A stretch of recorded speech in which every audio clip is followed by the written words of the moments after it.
boss, ilaban sana kami sa sa linggo.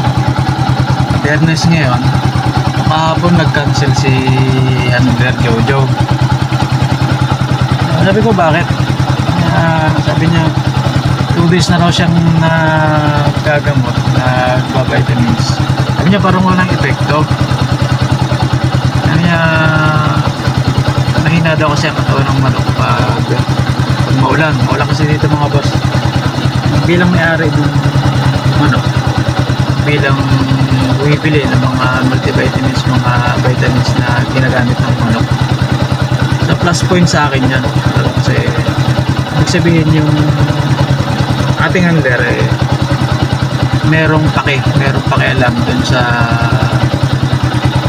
binubuo natin na sabihin na natin na game farm. Sana meron siyang pake. Sa plus point sa akin yan bilang may-ari, bilang partner, sa plus point, diba? May magsasabi niyan, dapat ikaw nang susunod kasi ikaw ang may-ari. Well mga boss, si handler kasi nagpapakain, nagtuturok ng gamot. So sabihin na natin na mas kilala ni handler yung manok natin kaysa sa atin na may-ari. So tayo, bali monitoring lang tayo sa pagkain, sa mga gamot na ginagamit, sa multivitamins. Monitoring lang tayo.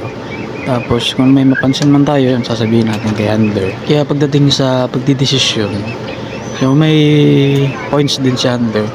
So, meron din siyang ambag. Kasi nga siya yung mas nakakasalamuhan ng manok. So araw-araw yun, hinihipo niya yun, hinahawakan.